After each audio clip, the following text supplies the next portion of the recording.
Hey, Twisted listeners, I'm Cindy. And I'm Diva. And this is Twisted Listers, a podcast about murder and lists.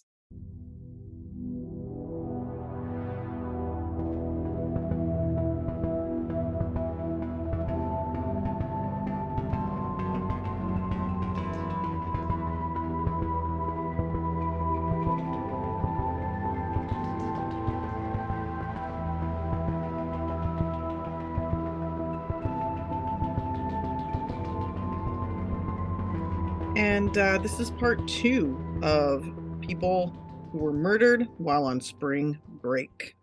And yes, spring break murders. Everyone's on vacation. We're salty about it. Salty as fuck. So salty. Mm-hmm. Ollie's spring break was a couple weeks ago and we didn't do jack shit. Like, I couldn't even take a midday break to like go anywhere with them, which I had planned to do. I think I mentioned this before, but then I just got distracted and forgot, and it just whatever. Which was fine. He got to go mini golfing. Also, the weather was terrible. It was like pouring rain. Right. It's just, we're getting it left and right here. So. To be a kid and have time off.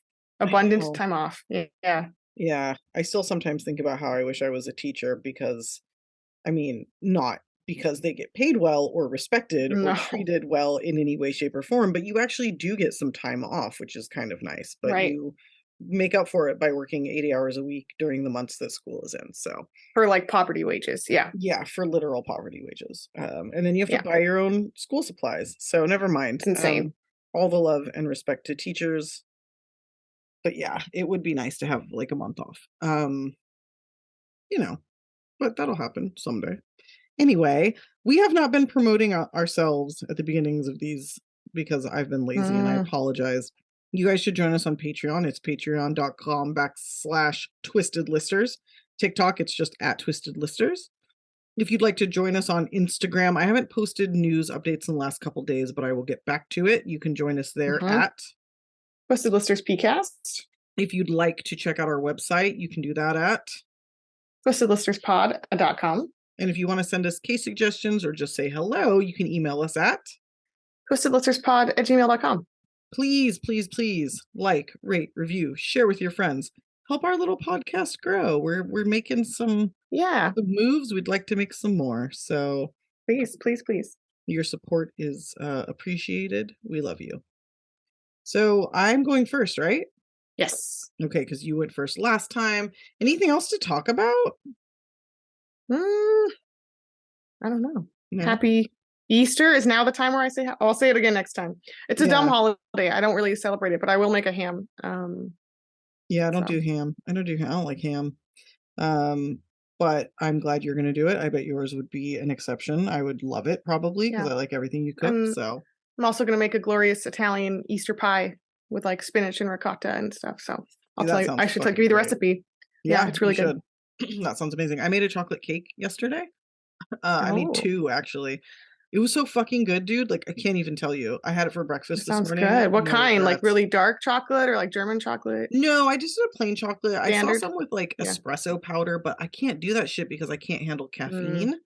So I just went for caffeine fucks me up. But it was weird. It was like you use hot, like boiling water, and I've seen that in a lot of chocolate cakes, and the batter's really wet, but it comes out so fucking moist and so fucking perfect. Good God, it was incredible. So I was just thinking, I was rearranging things in my kitchen. I have so much baking equipment and I never bake. And I'm like, I need to make Cindy a cake. You'd eat it. I'd eat the fuck out of it. I would eat it like right in front of you. Like it wouldn't even make it out of your house. You wouldn't. Next time you come over, I'll make like cupcakes or something. That would be amazing. I'll eat all of them. I need an audience because my husband doesn't eat cake. So that's fucking weird. He does not eat dessert. No. That's why he's so fit. I mean, that and a bunch of other things, but I mean, he eats a lot of like food, just not dessert. I know. I've seen it. It's wild, but yeah, maybe the sugar is the key. Who can say? Not that sweets aren't also like full of fat, but yeah. Anyway, I guess that's what we had to say. Is that I baked a cake. Exciting stuff. Yeah, very exciting. Our lives are so crazy, you guys. Hey, making food is exciting. That's like the biggest excitement I have right now, to be honest. So, dude, I would 100% like do like a cooking blog or like podcast or something. I fucking anytime I have free time, I cook. That's it. That's what I do. Always. I always tell people I could talk about food for infinity times. Yeah. Oh, forever. Like if I'm like weirded out by someone, I like making small talk and it's awkward. I'm like, hey, what are some foods that are good? You know, not part of getting hired for this job. They were like, what are your favorite restaurants? And I fucking blanked. I was like, I don't fucking know. And since I started working there, I'm always like, oh my God, I love this place. What about that place? Look at this place. Oh my God, the stuff here is so good. I just think about that all the time because I'm like, they must have thought I like wasn't into food. And boy, now they know. Now they know how much I love this shit. So anyway, the thing that I'm into even more than food is true crime. So I suppose we should talk about that. I'm going to food for thought. Yes, I'm going to regale you all with a story we all know, probably. But I'm going to give an update because I feel like a lot of podcasts have not updated on this. And even a lot who have done a podcast about this since this case was solved, they didn't wait long enough for all of the information to come out. So I'm going to... This is well timed. Yeah. Yes. So I'm going to talk about the murder, which formerly was the disappearance of Brittanee Drexel. Yes. And this is one that we covered back a while ago when we did people 2 years ago. Yeah. When eaten by animals, which I don't even know if that episode is still up. I think it might be. But for a very long time, there was a theory, which I will talk about, that ended with this poor girl being fed to alligators. And we now know that that is not the case. So but I'll talk about it. So Brittanee Drexel was raised in upstate New York in a town that is spelled Chile, but I think it's Chile, perhaps. It's the I think it is Chile area. Yeah. Yeah. In 2020, they had about under 30,000 people. So it's a pretty small town. I think it was smaller before. And she was raised by her mother and stepfather. Her stepfather's last name is Drexel, and he adopted her. She took his name. Her parents then went on to have 2 more kids. So she had 2 younger half siblings, and the family was very, very tight. She was super close with her mother, Dawn. Her mother, Dawn, had actually had Brittanee when she was a teenager herself. So Brittanee was born in 1991, and her father, John, and her mother, Dawn, split up pretty shortly after she was born. I just think they couldn't really handle it. But Dawn met and married Chad Drexel, who stepped in and took care of her. And like I said, she took his last name, and they had a really good life. Good, solid, happy family, nice area. Everything was good. She actually was born with this weird congenital eye situation. I don't know if it's a disease or just a condition, but basically she was blind in her right eye. And I don't know if a lot of people know that. No, I forgot that. Yeah, or I didn't know that. And because she was blind, her right eye had a tendency to wander, which, let me tell you, I understand this. I have a wandering eye. If you ever meet me and talk to me, sometimes it will look like I'm looking at you, but also elsewhere, depending on what eye you're looking at. And so I understand, like, I've never really been mocked for it, but I can absolutely understand why that's like kind of a sore subject for some people. And I guess Brittanee would wear these special like medical contacts that would help keep her eye looking like it was not just kind of there. Like, because if you're blind, you don't really necessarily know to move your eye, that because your eye is not being used. So these contacts would help keep it doing what it was supposed to do. I don't know if it changed the color of her eyes, but I do know that she had extremely striking blue eyes, and that is something that has been brought up many times. Like when you look at her, the first thing you notice are her eyes. Piercing comes to mind. Piercing, yes, absolutely, like icy blue. She was a really beautiful girl. She was 5 feet tall, about 100 pounds when she was 17. So very petite, very small, very cute, very, bubbly, typical teenager. And like I said, she had a really good life. But when she was about 17, her mother, Dawn, and her stepfather, Chad, were going through a really tough time and were actually starting divorce proceedings. And for Brittanee, this was really difficult. She wasn't very close to her real father, who had actually moved down to Florida when she was very young. So I think she felt kind of like a re-abandoning, you know, like she finally has, I mean, she grew up with Chad as her father, but I think even so, kind of knowing that her real dad didn't care enough to like stick around, it probably was very traumatizing for her. So during this time that her parents are getting divorced, she kind of starts to act out a little bit, and she wants to start hanging out with kind of different girls. And she starts hanging out with these two girls that are a bit older than her, and they're kind of known to be party girls. And these girls are kind of dickheads. But anyway, they're known to like be into drugs, be into partying. And Brittanee, I think this was kind of her rebellious act, was wanting to be friends with them. So she's hanging out with these girls, and spring break is coming up. And spring break for them is like the end of April, probably because in upstate New York, it's fucking cold as fuck. And April might be the first time that you're actually going to feel like it's spring. So it's the last week of April on or about like the 18th through whatever, you know. And she wants to go to Myrtle Beach, South Carolina. Now she is 17, and her mom is like, I don't know these 19-year-old girls that you want to go with. They sound like trouble. I don't know anybody else who's going. You know, Brittanee had a boyfriend named John, and he was maybe going to go, but I don't necessarily think that was going to make her mom feel better. Like, oh, you want to go to a hotel, 14 hours away with your boyfriend, you know. Not better. Yeah. No. So, I mean, at least she knew him because he and Brittanee have been dating off and on for like a couple of years. But again, she's 17. There's no way her mom's going to be like, yeah, go have a great time. So this turns in to like a huge point of contention. They're arguing. Brittanee won't let it go. But finally, she kind of drops it and she says, okay, can I at least go stay with my friend in Rochester? So Rochester is like really, really close to where she lived. Like just maybe like an hour, not even, I don't think. And her mom's like, yeah, you can go stay with them for a few days. That's totally fine. You know, good. This is a good compromise because you can get out of the house. You can feel some freedom. You're staying with people that I know, but I want to talk to your friend's mom. So somehow Brittanee works this out where her friend's mom talks to Dawn and is like, yep, she's going to come stay with us, whatever. Now, my assumption is Brittanee probably then like told her friend to tell her mom, like, oh, Brittanee's not going to come after all. Don't worry about it. Her mom knows.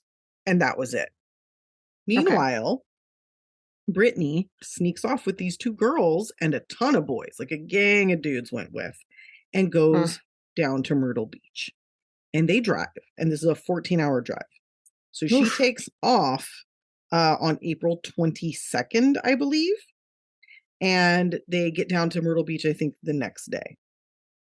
Now, she spends some time down there. Her boyfriend does not go. She wanted him to go. He had planned to go, but he ended up having to work, so he couldn't get out of it. He just didn't have the ability to join her, which is a big bummer.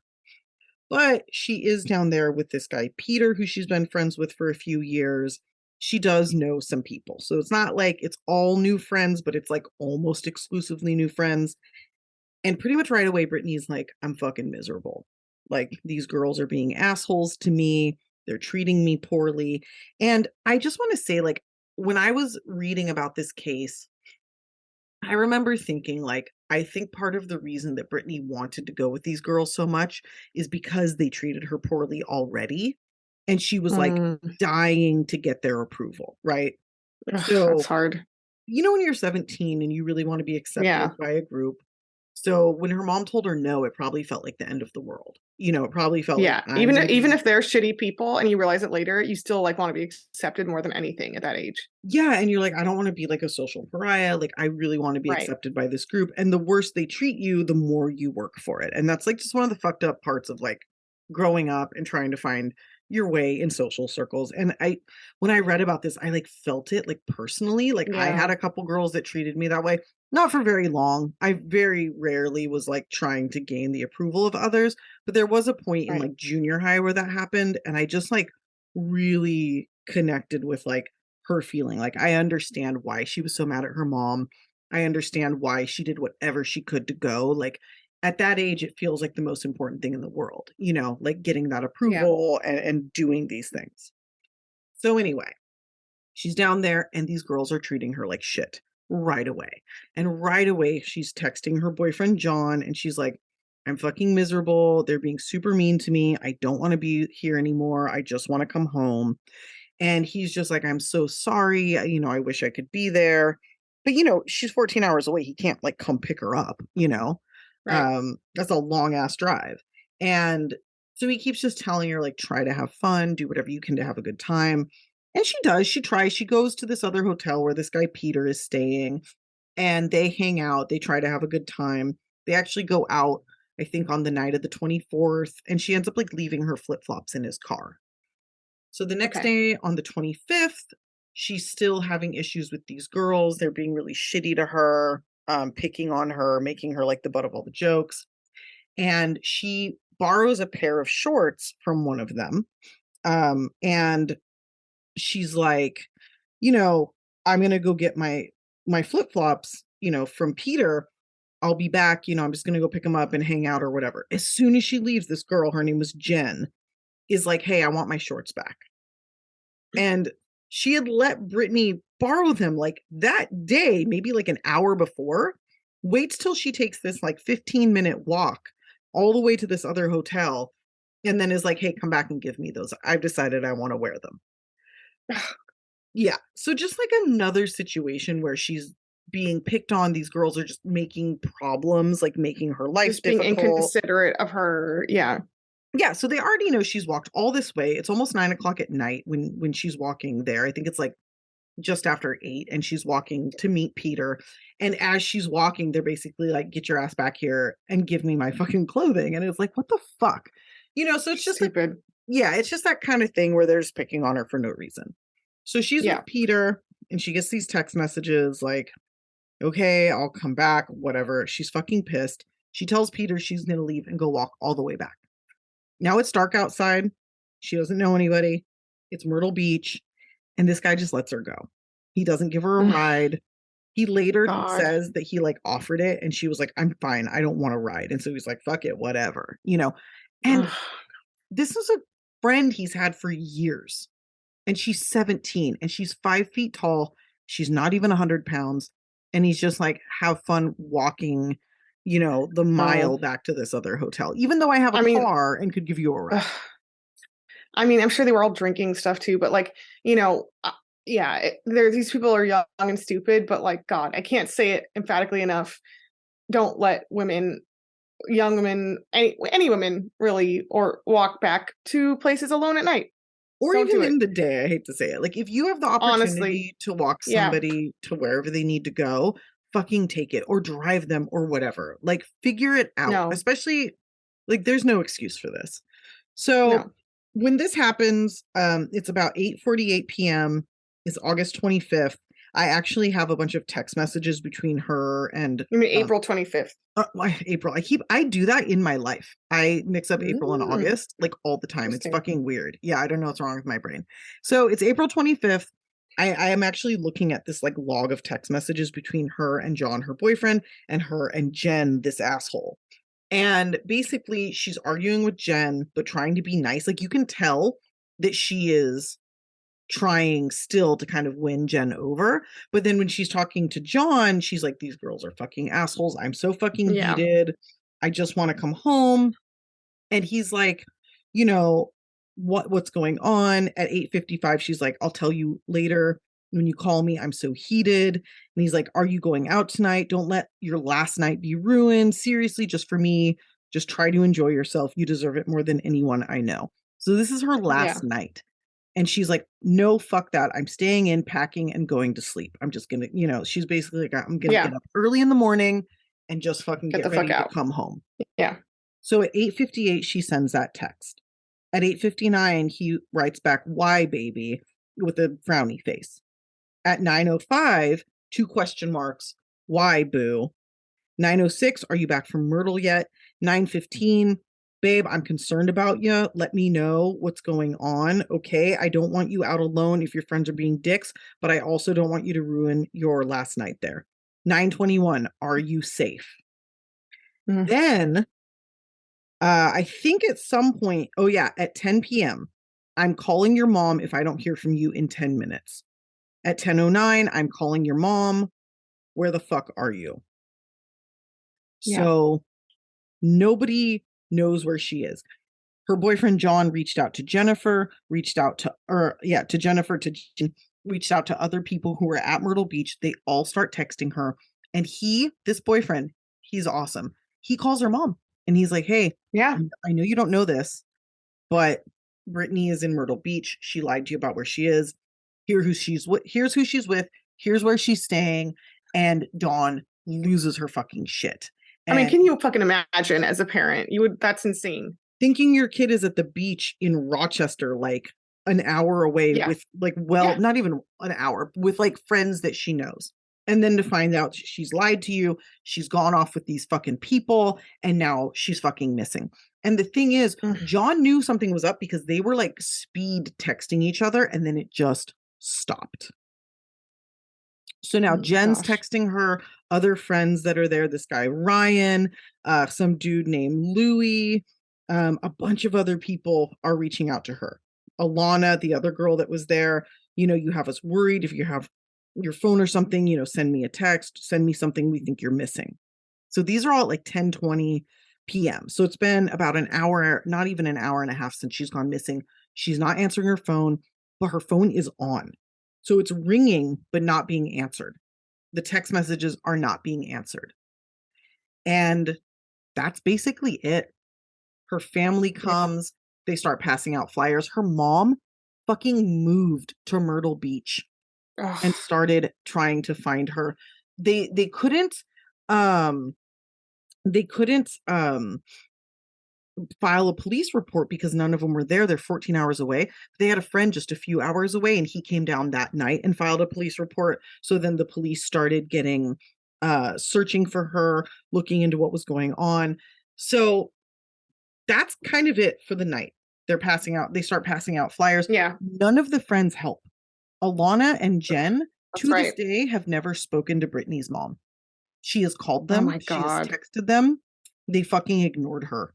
They've never talked to her. And that's shit. And I know for a long time too, various podcasts and people have thrown a lot of guilt and suspicion on them because of that behavior, kind of like with Runny Joe, how we were talking about that with his shitty friends. Yeah. And now we know that they are not killers, but just shitty friends. Mm-hmm. But like, still, it's for a long time that was like that behavior made them look suspicious. But super suspicious. And also the guy Peter, who she actually was friends with the night she went missing. So they all knew that she was missing.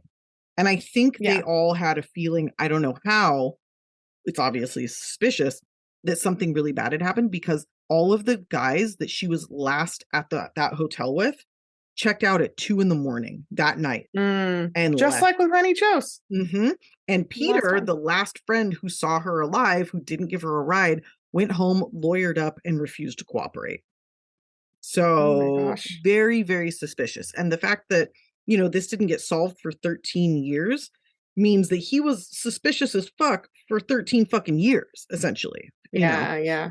That's insane. So I don't fault him because spoiler alert, he had nothing to do with it. So it isn't a bad idea to lawyer up, but also like if you don't have anything to do with it, even if you lawyer up, you need to talk to your lawyer about what information you can give that can be helpful. Be more transparent. Yeah. Because nobody that was there was being helpful. So the police were pretty helpful, and they found video of her going to the hotel room where Peter and his friends were staying. They found video of her leaving, but that's it. There's nothing else to show where she was picked up or what happened. So they are working this case, but really nothing is coming up. They have a few persons of interest. They kind of have, a little bit here and there, but nothing really concrete. Now, at some point, not too far after this happened, a guy named Sean Taylor was accused of attempting to abduct a girl off the street in Myrtle Beach. So this put him on the cops' radar. I think this was like 2010, and she and Brittanee disappeared in April 2009. So he's kind of on the radar. His son, Timothy Deshaun Taylor, is also kind of on the radar. They're kind of known in the area. They're from, I think it's called like, I want to say Georgetown or McClellanville, kind of that area. And her phone was last pinged in McClellanville. So this guy attempts to abduct somebody where she was abducted. He's from McClellanville, which is where her phone last pinged before shutting off. Yeah. And he's already known, to kind of have a bit of a history. So her phone died at 11:57 p.m. and it died in McClellanville. So now cops are like, okay, this guy's on the radar, but they don't really have anything to make it seem like he's the guy. Then in 2016, somebody comes forward, a guy named Taquan, who's in prison. He comes forward and he says, hey, I know I have some information about Sean and Timothy Taylor. And I'm going to tell you this story. And Diva, this story is basically the one that you covered talking about when she was potentially fed to alligators. So the hypothetical story. Yeah. So what he says is, I know Timothy and Sean, and I went to like a stash house of theirs in McClellanville in April 2009, and I saw Brittanee Drexel in that house, and she was being held captive by them. And not only was she being held captive by them, but on the day that I was there, she ran out of the house and they caught her and beat her and dragged her back inside, took her into another room, and then I heard 2 gunshots get fired, and then I saw them bring her body out wrapped in a blanket and dumped it into, like, they called it an alligator pit, which makes you think they like dug a big pit and had a bunch of alligators in it. But McClellanville is surrounded by swamps. So what I think he was trying to say is they dumped her into a swamp where she was eaten by alligators. Right. Now, this is in 2016, and this is the first big, like, quote unquote, break that they have in this case.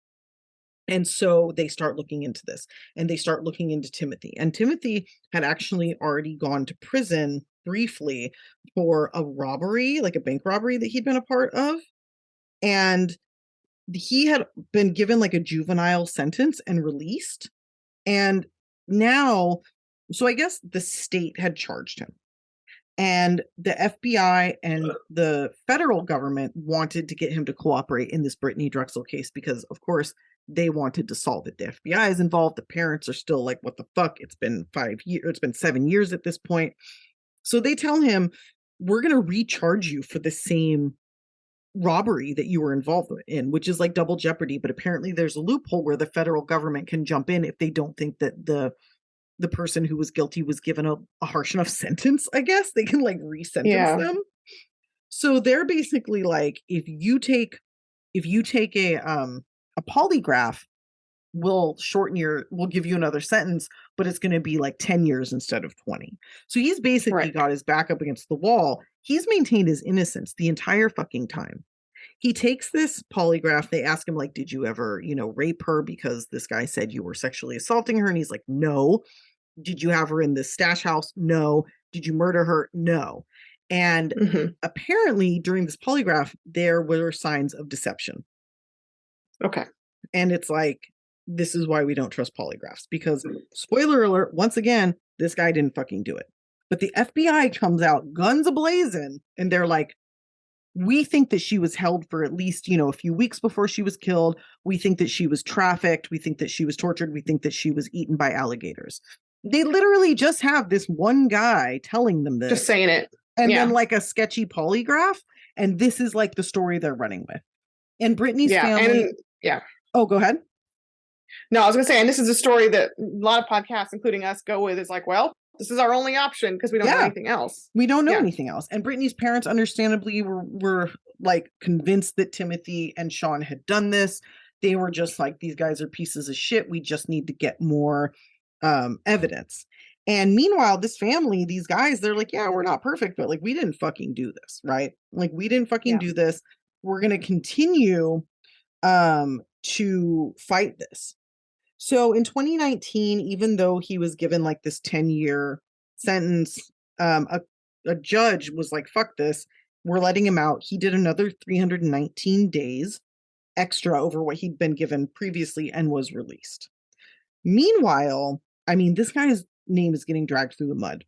From 2009 to 2022, everybody's like, this is the guy who did it. Oh my God. Until May 4th of 2022, a man named Raymond Moody confessed to murdering Brittanee Drexel. Now, for everybody, for us in the podcast world, for people following it on the news, this was completely fucking out of left field.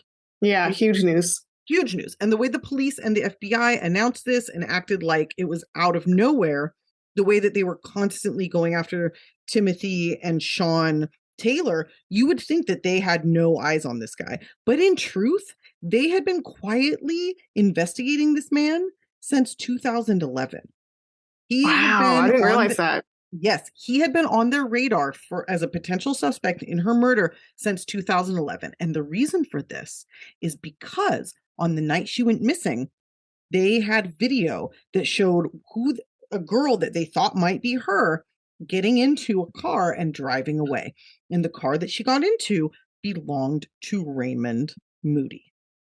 Now, Raymond and his girlfriend, Angel Vouse, were in Myrtle Beach that night in the car that they, police confirmed was his, but they had nothing else to go on. So he was always a suspect, but there was no evidence of Brittanee in the car. I mean, I don't even know if they were able to search it, if they even had enough cause to do that. And Angel, his girlfriend, was like, no, like, we were together. He never did anything, whatever. But police never fully let this go. And let's just talk about Raymond really quickly. In 1983, he was sentenced to 40 years in prison for sodomy, rape, and like threat of violence, like, committing a sexual act during a threat of violence against a child under the age of 14. Holy shit. Yes. He did 21 years, I believe, and was released in 2005. Okay. From there, he was in this like McClellanville, Georgetown, Myrtle Beach area and had already been like arrested for indecent exposure. He was a suspect in another disappearance that's to this day unsolved. So there was a lot pointing to this guy. Yeah, it doesn't look good. No.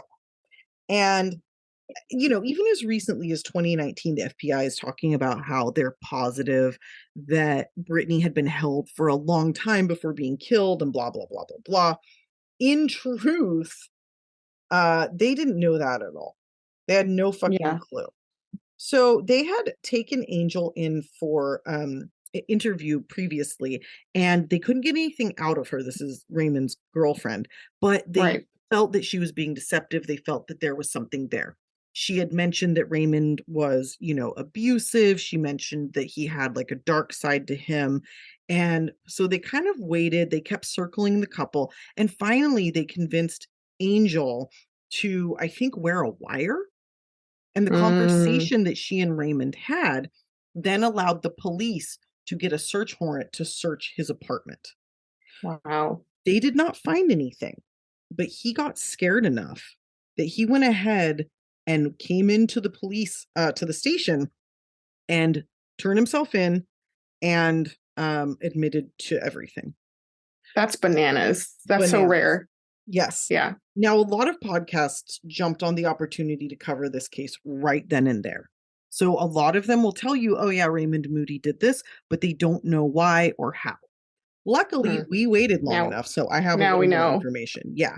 So basically, and even this is bullshit. So what he says is this, that he and Angel were driving around because, yes, she was there. And in fact, she refused to cooperate until they like signed this. It's not like a immunity plea, but it's like this thing where she can tell them things and they can't use that specifically against her. So if they were able to find outside evidence of her involvement, they could still kind of charge her in this, but anything that she specifically says they cannot use.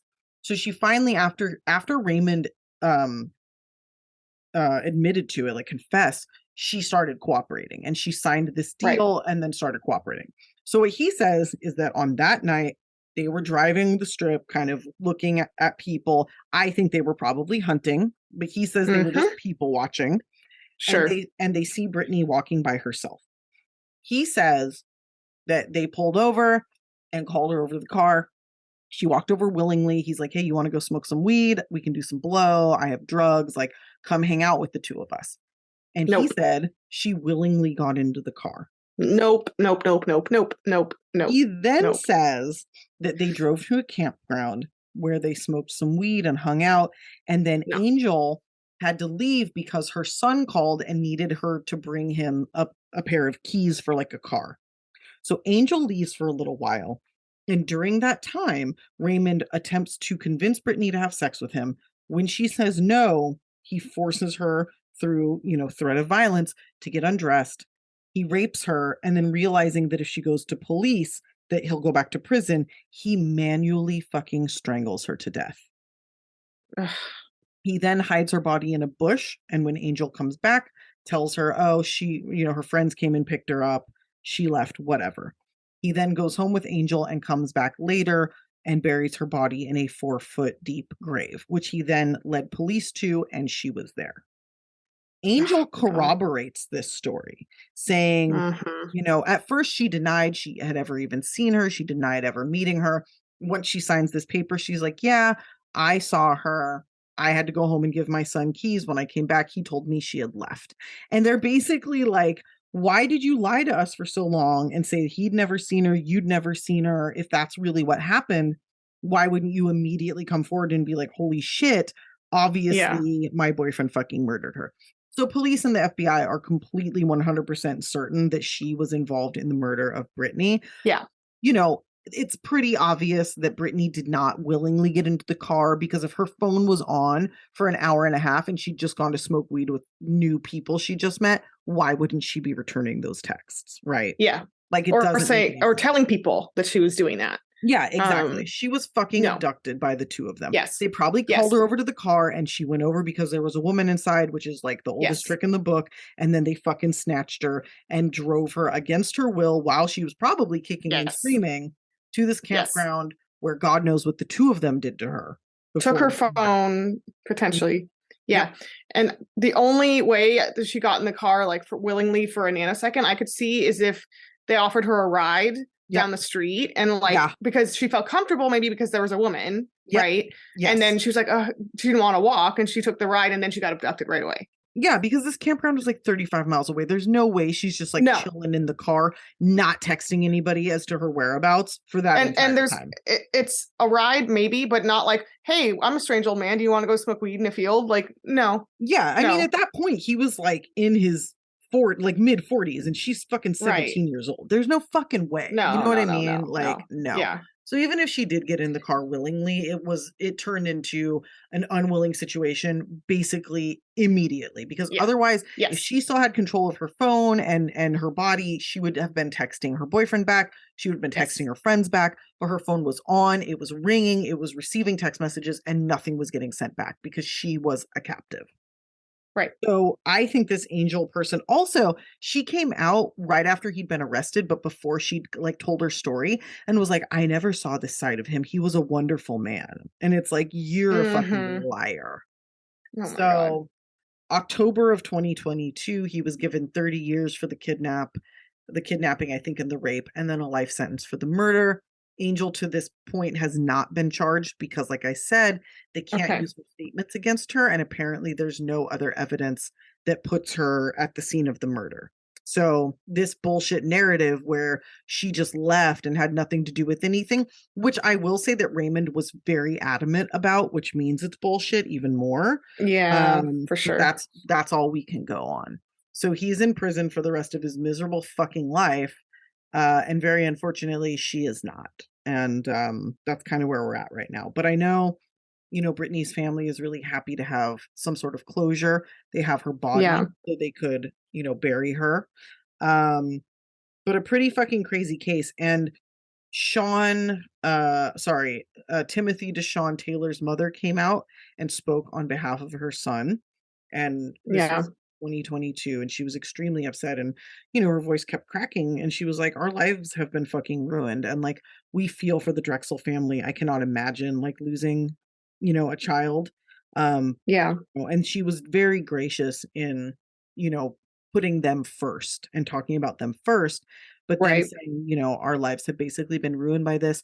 I'm here speaking on behalf of my son because he's been through enough. And whether or not these people have perfect records or whatever they have or haven't done, that's a pretty big burden to live under for that long. And she definitely brought up, people who look like us, have this kind of course, a lot. Yes. Yes. So I really think the FBI and the police like desperately wanted it to be him. But it wasn't. So there you fucking go.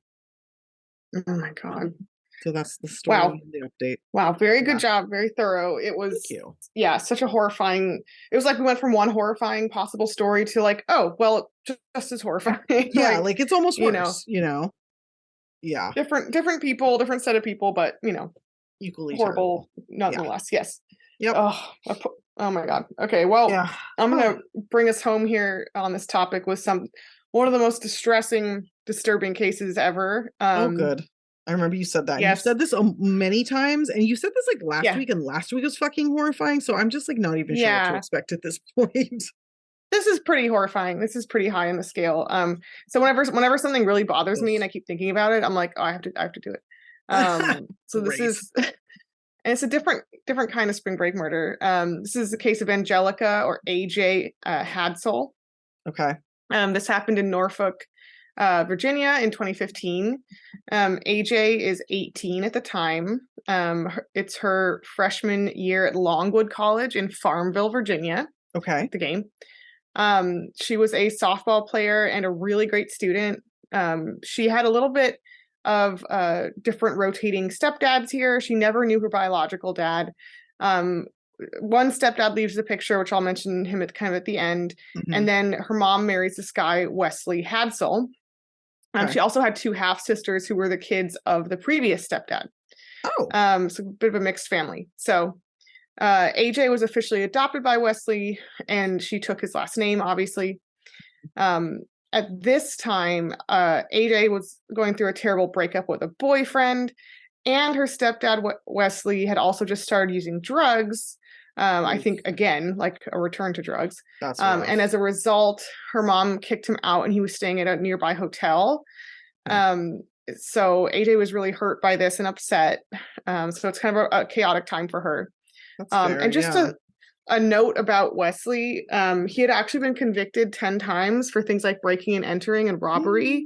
So he's a shady character. Sounds like it, yeah. Yeah. So March 2nd, and the reason we're talking about this case is that at this exact time, she comes home from college to spring break. So this is the one where I said in the Instagram post, you're not even safe at home. Yeah. Fuck, dude. Yeah. So she's at home chilling on spring break, just how I spent all of my spring breaks, doing nothing. On March 2nd, her mom goes to work, and AJ is, again, just chilling at home, having her downtime. And Wesley will later say that he met her in the midday at a gas station to give her $200 upon her request. Okay. Didn't know what for. They stood at this gas station for about a half an hour and talked and parted ways. That's what he says. When her sisters came home from school that day in the early afternoon, AJ is nowhere to be found. Her wallet was on the couch. There was laundry sitting half folded, so just like she stepped out. Yeah. Not a runaway situation at all. Mm-hmm. The idea, again, that she maybe ran away is potentially floated because of all the stuff she was going through, but it was really not considered very seriously by anyone because she's like super responsible, and every single person in her life was like, no. Right. Okay. No, that's not real. Right. But the theory with, at least with authorities, is kind of floating around at first because there's this note, I think on like a pink Post-it or notepad, in AJ's handwriting at the house, and it says, "Dear Madre," like mother, with everything that's going on, it's a lot to deal with. That's it. That's it. Her mom is like that. No. Yeah, her mom is listed. That's super weird. It doesn't sound like her, like something she would say. That's really weird. Yeah. Then her mom also gets some very strange texts from AJ that don't sound like they're from her. It's not the language she'd use. Mm-hmm. And then, yeah, early on in the like investigation, a guy on drugs. Sorry. Yeah. Early on in the investigation, that boyfriend who was recently made her ex is clear. Obvious suspect. He is cleared. He had a solid alibi. He's out of the picture. Then a friend of hers named Corey comes up as a suspect because she had dated him in middle school, and he finds pieces of her credit card cut up along the side of the road. Okay. So people are like, why did you find that? That's random. Her stepdad, Wesley, then tells investigators that this guy is obsessed with AJ. He's possessive of her. And then AJ's college jacket, like Letterman jacket, is found by another friend of hers named Andre at Corey's house. The guy who's supposedly obsessed with her, right? Right. Behind a couch cushion. And when detectives are like, Corey, what the fuck do you have her jacket for? He freaks out. He's like, what the fuck? I've never seen that fucking jacket. It should not be there. That is not okay. Does it seem legit, the freak out? Like, he's like, really? Like, what the fuck? Because, okay. So legitimately, like, surprised, shocked, like, why is that there? Okay. Wesley then goes after Corey, freaking out. He parks outside of his house and blows an air horn. Whoa. He sends him a pizza with a note in it saying, I know what you did. This is really over the top. Yeah. Yes. Bro, like, we're not in a fucking, like, 90s, like, teen slasher movie, you know? Like, right? Yeah. The other friend, Andre, then finds some of her clothing strewn about on a nearby street. And after some questioning and pressure, Andre reveals to investigators that, in fact, Wesley, our fucking stepdad here, told him, gave him the jacket, essentially, and told him to go find, quote unquote, that jacket in Corey's house. Because, he didn't give him the jacket. It's even crazier. Wesley broke into Corey's house first and put the jacket there. And then is like, go in there and find it. Here's where it is. Yes. Jesus Christ. And Wesley, meanwhile, is like hamming up all the attention of this high profile missing girl. He's organizing searches. He's passing out flyers. He starts getting angry at the police, saying they're not doing anything.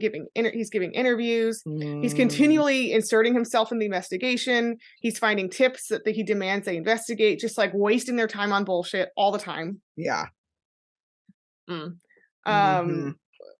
for obvious reasons, now the investigators start to look into Wesley himself. They find that intense criminal history I mentioned. Yeah, and he's just he's way too fucking involved. Like, this is, and it sounds like he's involved in a way where he's like enjoying it instead of being like completely distraught. Like, yes, he's like I'm in an action movie, like, woo. Yeah, exactly. Where they send pizzas with notes to people, like, fucking ridiculous. Yeah, it's so dumb. Dumb. And they decide to check into his story about meeting her at that gas station. They go to that gas station he mentioned, and they find their surveillance cameras. And wouldn't you know it, for several hours around that time frame, they give him plenty of leeway. What if he got the time wrong? Nope, neither of them are there. No. Nope. Shocking.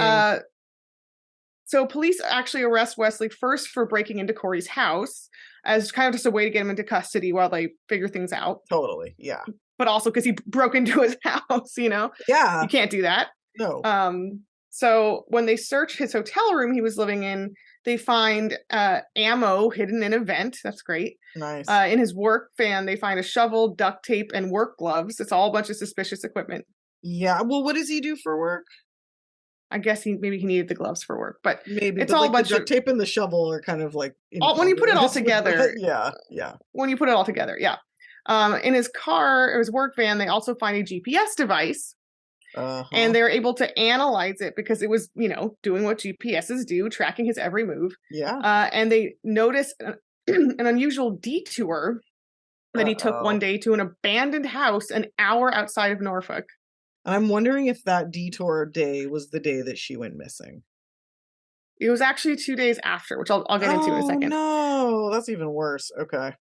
Detectives go there, and under a sheet of plywood in a drainage ditch, they find AJ. Oh, God damn it. It's horrible. This beautiful young girl. It's so fucked up. Yeah. So this is rough. Her pants were pulled down. It's very obvious. Come on. Her cause of death, this is kind of a surprise here, was acute heroin overdose. Oh, which fuck. is immediately insane to everyone because there is literally 0% chance she ever would have done that herself. Right. This is not this girl's personality. She's like a straight A softball player. Right. And the only person in her extended circle of family and friends who had access to that drug was who else but our garbage trash sack, Wesley. Yeah. Yeah. Fuck, dude. And obviously his GPS literally directed them to the body. So the investigators are like, boom, boom, boom, we got you. And in 2018, so I didn't realize how long this investigation took place. Wow. But in 2018, he's charged with her murder. And at that time, sorry. No, go ahead. You're going to tell me in a sec. At that time, he was already in prison for the breaking and entering and then also separate ammunitions charges. He was just like hanging out in prison for like all the other criminal shit he was doing. It sounds like they probably gave him like max sentences for that stuff because neither one of those is necessarily like a prison term kind of thing. But it's only 3 years between the murder and the yeah, that's true. That's true. That's about right, I guess. Right. So detectives also look at a 7-Eleven surveillance camera from near the Hadsell family home where AJ had, been, and they see Wesley going to the house. Okay. And the footage also shows the van essentially going back the opposite way.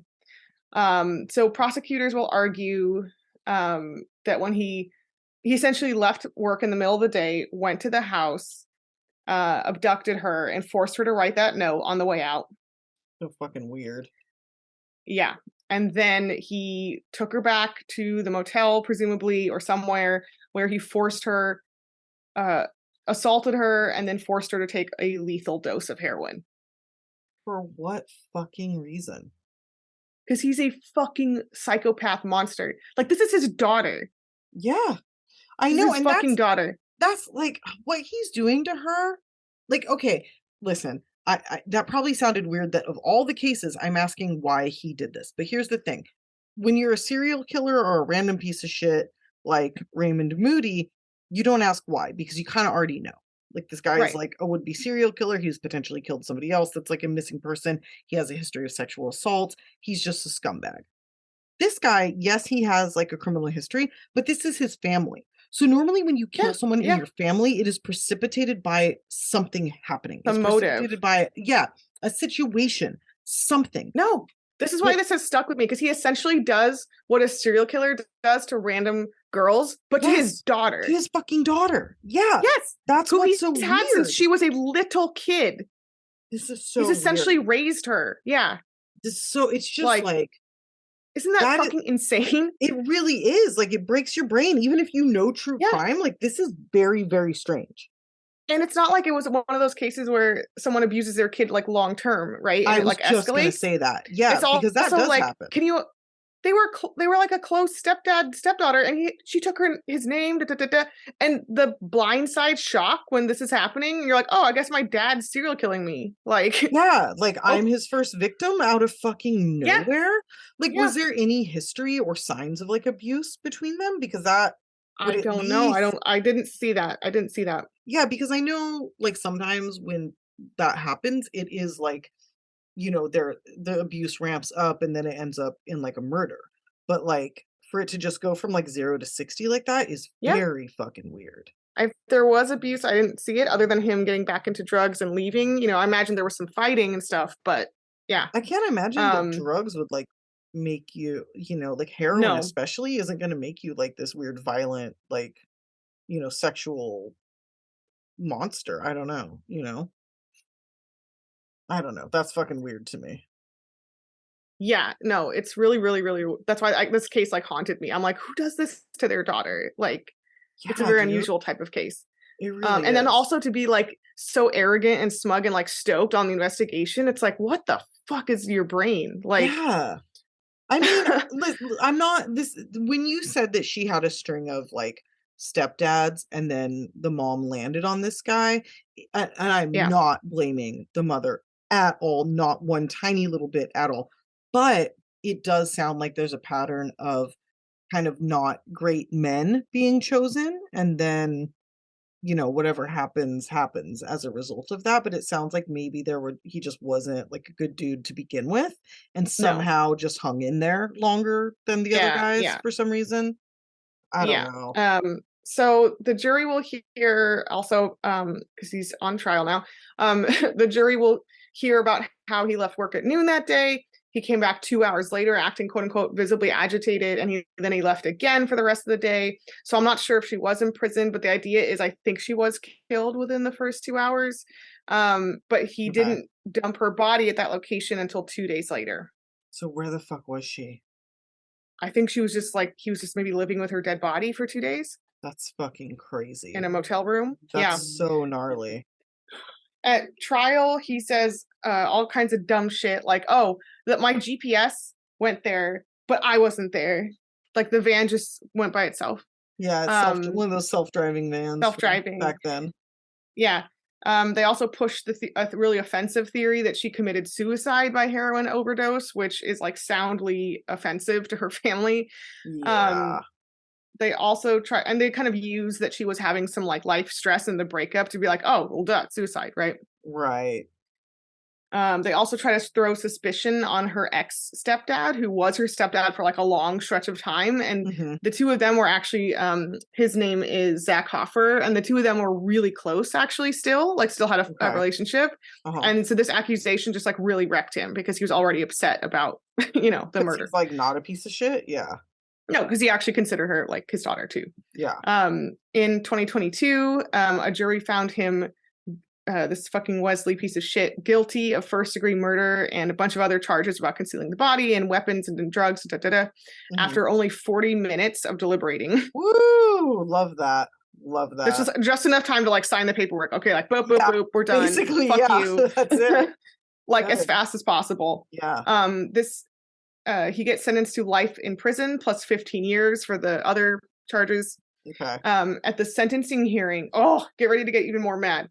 At the sentencing hearing, this motherfucker has his attorney filing a motion saying that he had ineffective assistance of counsel. He cited a whole bunch of like things like failure to ask specific questions, failure to call specific witnesses. He also complains that the jury didn't deliberate long enough. You don't get to decide that, you fuck. No. Like, how fucking entitled, like. Yeah, and he says that if he was really, really, high on drugs, which I forgot to mention was part of the prosecution's case, that he was on drugs that day. Which doesn't explain anything, by the way. This is a psychopath behavior. He could just have been on drugs and gotten some, I don't know, done something else. Yeah, missed work, had some snacks, fallen asleep. Right. So anyway, he argues that if he was really high on drugs, then he couldn't have done premeditation for the murder. The judge rejects absolutely every single one of these points. Nope. And he says, the judge says that the jury was so quick because the evidence was strong as fuck. Yeah. Against They're you. Like, it's because you fucking did it, dude. And everybody fucking knows it. There's like a wheelbarrow of evidence fucking against you. Ridiculous. Also at the sentencing hearing, this makes me very mad. This fucking asshole Wesley, bitch ass Wesley, has the audacity to object to Zach Hoffer, that ex-stepdad, to going up on the stand to talk about how this has affected him, saying he didn't really count as a victim. Whoa, this guy is such a fucking turd. Like, and get ready to get even madder. The judge actually allows this objection, and the bailiffs take the poor ex-stepdad away. What? And they agree, and they're like, fine, we'll get rid of him. And he's like struggling and resisting the bailiffs, who have to like physically restrain him and pin him to the ground in order to get him out. And as he's leaving, he yells at Wesley, like, no. And he yells at Wesley and says, no, Angelica was my daughter. This guy is a coward. Jesus fucking Christ. Also, fuck that fucking judge. Is this the same judge? I guess. I don't know. It's fucking insane that they allowed that. Yeah, it's really weird. Like, we're not going to let this guy who's clearly upset, like, you're already going to prison forever, but we're just not going to let this guy, like, say how upset I literally read that, like, 15 times. Like, no way. Like, why would you do that? That's so bizarre. Because judges are pieces of shit, even if they make the right call sometime. they're coming from a place of shittiness. So exactly. But yeah, Wesley is still, of course, loudly proclaiming his innocence, and he will, of course, keep fighting this. He's going to do 1,000 appeals, because even though literally the GPS alone is so fucking damning, like, oh my god. And Wesley, also, I wanted to point out that there's a really good Dateline I watched about this, and nothing is more irritating than the fact that he's up there on the fucking Dateline fully talking about this case, all calm as fuck, and he's speaking to them from jail, but they open with him and he looks like he's wearing normal clothes. So if you didn't know, they don't tell you to the very end. They kind of bury the lead and like slowly unravel the story. But it's wild to me that this Dateline opens with Wesley being like, yeah, so AJ disappeared. And I'm like, it's just really trippy that this guy like loves the press attention, is so stoked to give an interview. It's not that often that you see someone so obviously the killer be like, I will narrate the Dateline. Yeah, like I didn't do this. I will fool everyone. It's like, dude, you got a jury deliberated for 40 minutes. That's like record time. Like, there's no fucking way. And Dateline loves to fucking do that shit too. They love like the twist ending. And it's like, come on, you fucking jerks. And I didn't go into it because it's like obvious, we've already kind of said it, but the judge in the sentencing gives like a whole spiel about you're the worst dude in the world, right? But one of the things I thought was important that they said was like, this is extremely shitty, not just because of the crime being insanely evil, but also he went out of his way to try and frame like a teen boy, like a young man. Yeah. And if that had somehow worked, which thank God Wesley's really fucking stupid, but if that had somehow worked, like he would have been pumped to see a 18-year-old boy go to prison the rest of his life. An innocent boy. Which I mean, like it's always funny to me how surprised I get. It's like, you know, oh, they murdered the entire family and they shot the dog. And I'm like, how the fuck could you shoot the dog? And I'm like, this is somebody who just murdered an entire family. Why am I surprised? Like, this literally is fully on brand. Like raped and killed in a serial kill, murdered, forced to overdose on heroin, his fucking daughter, hung out with a body, and then tried to frame a fucking innocent boy, and then was pumped to go on TV. Like, what the fuck is this guy? What is this person? What the fuck, dude? What the fuck? I'm so glad he's in prison forever. Oh my god. Jesus Christ. Yeah. What a fucking loser. That's why I had to do that case. You can see it's very upsetting and very weird. It is really upsetting. But I'm really glad that he's in prison forever. Like, that makes me feel really happy. Wow, dude, these cases were like way rougher than I thought they were going to be. I was really glad to do Brittanee Drexel though, because for sure. I thought to it do was a proper redo. Yeah, hopefully I didn't talk too long about the lead up to the case, because I'm sure most people kind of know that one. But if you don't, you're welcome. If you do, sorry. Hopefully that was enough of a quick recap. But I thought it was really important to kind of talk about this woman who was like free and just like roaming around because of a fucking plea deal. You know, and the cops basically said, like, sometimes you have to make a deal with the getaway driver to, like, get the fucking robbery suspect or whatever. And I'm like, okay. But, like, exactly. Anyway, I thought that was really interesting that we now know, like, the why and wherefore, or at least closer to the truth. But wow, your guy, like, kind of takes the cake. Like, that's... I mean, we both talked about two abject trash bags. So yeah, absolute pieces of fucking garbage. Just throw them in a volcano. Toilet plunger people. Toilet plunger people. That's gonna be my new one. Their souls are made of the toilet plunger like goop. Yeah, the shit that gets stuck in there when you can't shake all the water out. Yeah. Disgusting. Yeah. All right. What are we doing next week? Oh yeah, I don't know quite how to word this, although you did give it a fun title. But because it's Easter's on Sunday, I'm not like a religious person, but before Easter, my husband and I like to watch like Catholic themed horror and like exorcist movies. So I wanted to do a tie-in with that and do like Catholic murders, but maybe not just like anyone who's a Catholic, but maybe specifically priests and nuns related. Murders of the cloth is what I called it. I think that's catchy. Yeah, just Murders like of the cloth. I would love to find a killer nun. After this, I'm probably going to go try to find a killer nun. Not because there's several famous crimes where nuns are the victims. Yeah, but like I would, which we could cover one of them. But I would really like to do a serial killer nun. That'd be so great. If you talk to most people who've gone to like Catholic school, they will tell you that it's completely within the realm of possibility that these nuns. Oh yeah, they're gnarly. Yeah. And we're not even gonna get into like residential school and like missions and like no, that's like that's officially sanctioned serial killing. So. Yeah, yes, it is. So that's a whole different thing. Yeah, that's its own like 45-part podcast. So yeah, we'll just do priests and nuns who are like they're serial killing off the job. Yeah, fair. That makes sense. Sounds good to me. All right, guys. So that's what we're doing next week. Thanks everybody for tuning in. Again, please like, rate, review, share with your friends, tell everybody you know. And until next week, stay off our